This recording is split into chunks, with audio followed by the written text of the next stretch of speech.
welcome back, everybody, to another great episode here of the Sound of Orange with me, Diego, and Matt. As you know, we're coming to you with another great topic. Hopefully, that's very helpful, and the last topic was as well, which is stress management for the business professionals.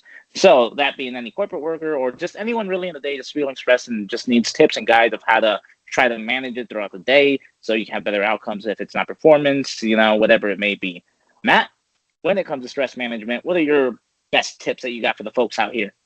Okay, so I think like it gets to a point where if people listen to me enough, they kind of know what I'm going to say before I say it, because a lot of my approaches kind of go across the board, and I'm a big fan of like systems and having things in place. And I think for stress management, a lot of which comes from high stressful jobs where you have a lot of different variables. When you have things in place, whether it be your routines, it's a lot harder to be thrown off track, and it's where people get thrown off track or feel like they're losing control when they start to feel very stressed out. They start to feel very overwhelmed. So, what I like to have folks do is first develop some sort of routine. Now, for me, when I look at health, there's really are the four pillars of health, where it's, your training, nutrition, sleep, which is very well documented. But the fourth one is stress management. And the other ones don't work if we don't manage stress properly. Now, if our nutrition is on point, it helps with stress. If our training is on point, it helps with stress. If our sleep is on point, it helps with stress. So they all work with the other ones. So my first tip would be to develop a routine that when things are somewhat quote unquote normal, you kind of have your habitual, this is what I do, where you feel like you're in control. And then making sure your training is dialed in, your nutrition is dialed in, your sleep is dialed in. And then that allows us to kind of be in the best possible position to then deal with the stressors of life, which are going to happen. A lot of the people that we work with, their job is to literally put out fires, that happen throughout the day. So I won't lie to anybody and tell them that stress won't happen, but we want stressors, but we want it to be that stress, that good stress, not that bad distress that kind of throws us, out of a loop. So, just having things in place. That's a good indication between letting people know that there's good stressors and bad stressors, because people will probably do the good stressors. It's like, well, why am I still feeling? I was like, no, that's a good problem to have. I usually, which is a great way to build routines, especially for folks that are super busy nowadays, especially the ones we work with.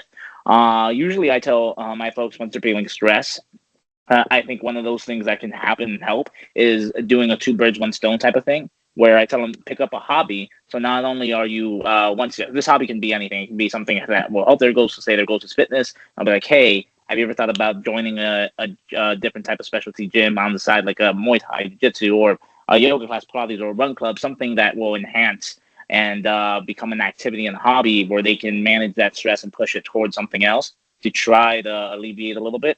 So really use the energy that's from this and transfer it to that so it can become a better outcome. Or it can be a different type of hobby as well. It can be anything from like pottery, the painting, to an artistic thing, or maybe you're reading now. So something that can just transfer and benefit the mind overall. So two birds, one stone. You learn the skill, and you're feeling a little better because of the skill that you're learning. So now that usually translates to the better type of outcomes for my clients, where they're now dedicating time. So now they're focused on this whole other thing, and they forget all about the stress that came at them in the first place. I think that's great. So that's a good way that I bring it up from. Yeah, and listen, it is a part of the many of the people that we work with clients are I'm so stressed out, and it comes in waves. It really comes in waves. But I think a lot of it does stem from that lack of feeling like you have a lack of control over a situation. You have to have a hard conversation. You have to do just a lot of stuff. You're overwhelmed. But anything that we can just kind of keep, our ducks in a row. And it's like anything, the more you kind of go through certain things, the better you can handle. I mean, it's just like working out, the more you expose yourself to the stressor or the thing, the better we get at handling it.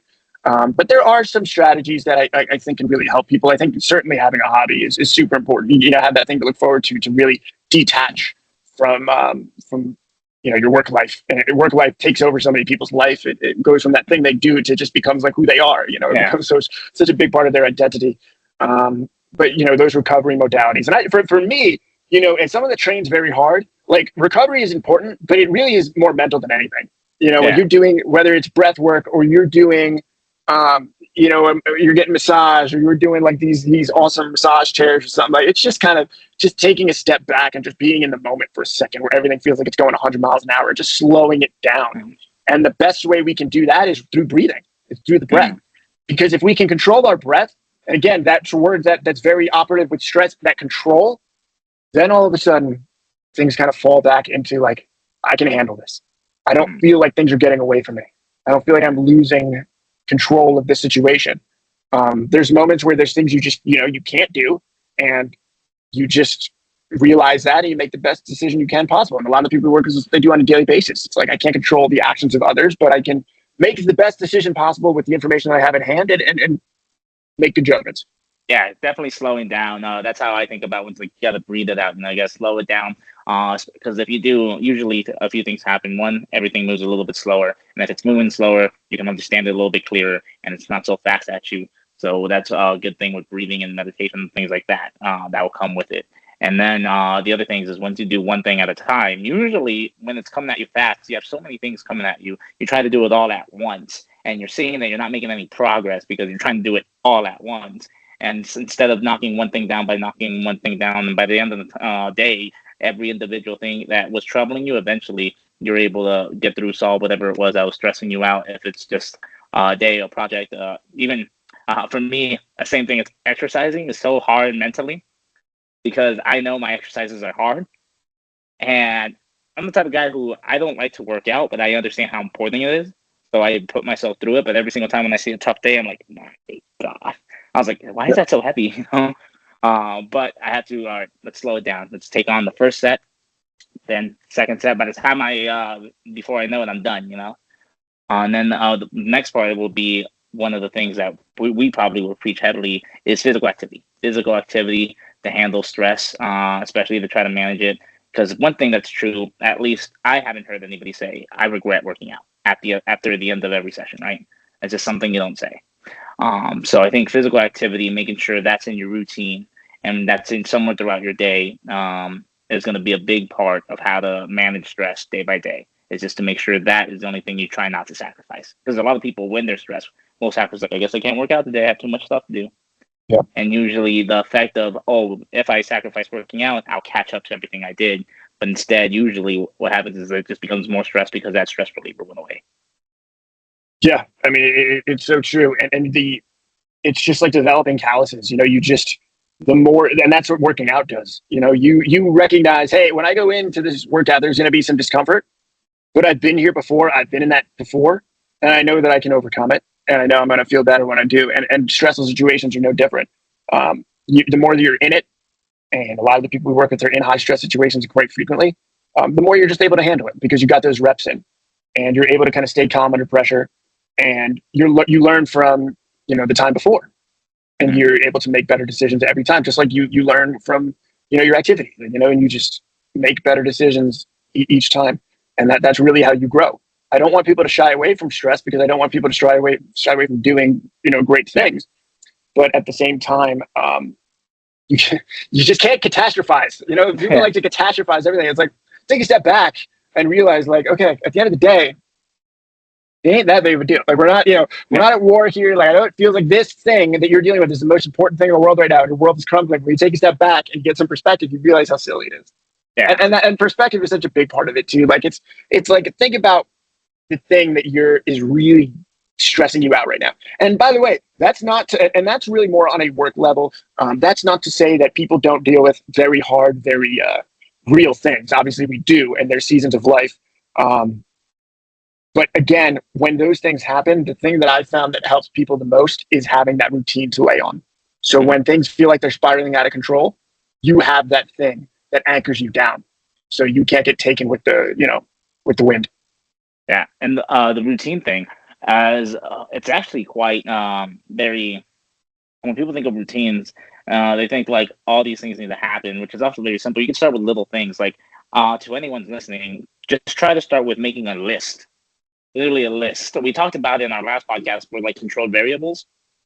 That is what routine is to control the stresses around. Because again, if we control these variables, the amount of stress that we can control is probably higher than what we can't.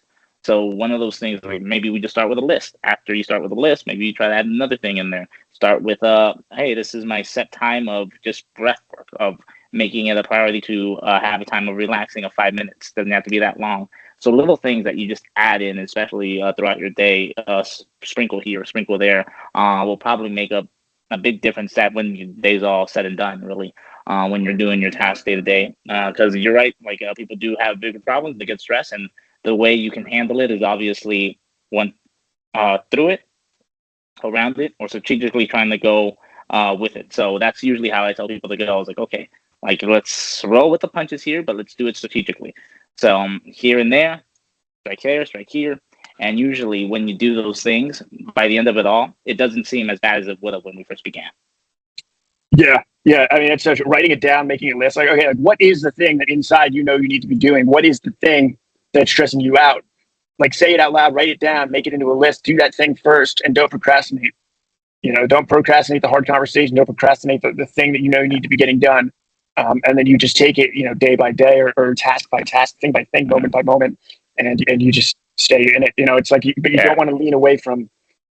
We come back to it all the time, but that's why exercise for me, it's always been the health benefits, but it's such a microcosm of a lot of other things.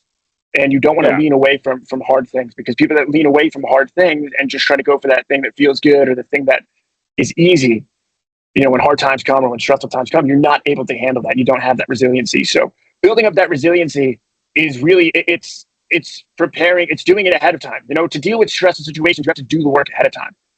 I can't give someone necessarily stress reduction technique in the moment. At that point, it might even be a little bit too late, if that makes sense, because you haven't built up the callus yet, or you haven't built up the reps. There's things you can do, of course, to help you out in that moment. And I'm not saying that there aren't stress reduction techniques, but it's just, how do you make yourself as stress-proof and like fireproof to that as possible as a high performer, as someone that works in a corporate setting?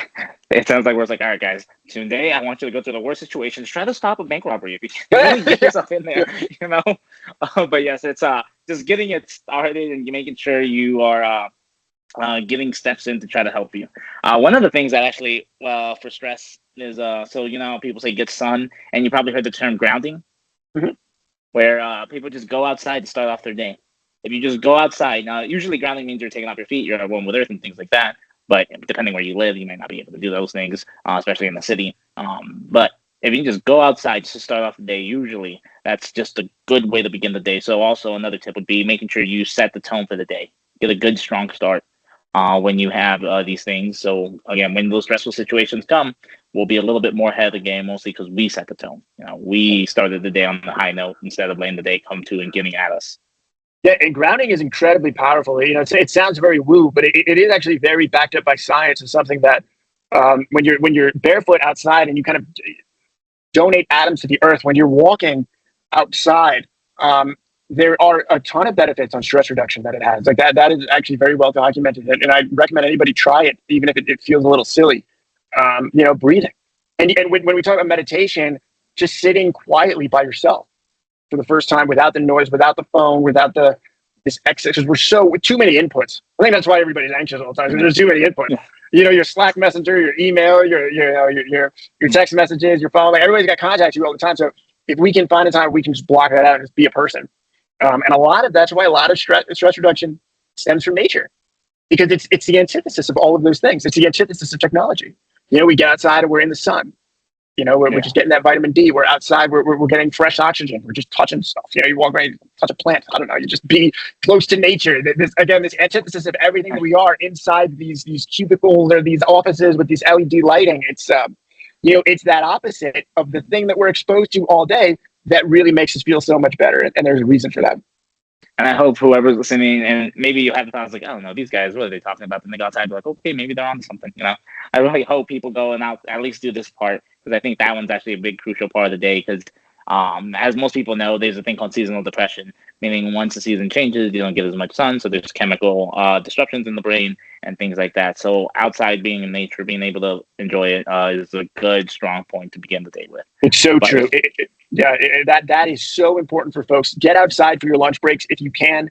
And a little tip for folks, if you, because I've had clients that I've had do this and it's really helped them. If you wake up and it's very dark outside and you don't get that morning sun, there's actually these glasses that you can get called Luminette glasses. And what it does is you put them on and it kind of replicates the light that's outside. That it replicates kind of like the sun coming down your eyes, which again works with your circadian rhythm, helps you kind of get on track, which helps your sleep. And again, everything is tied together.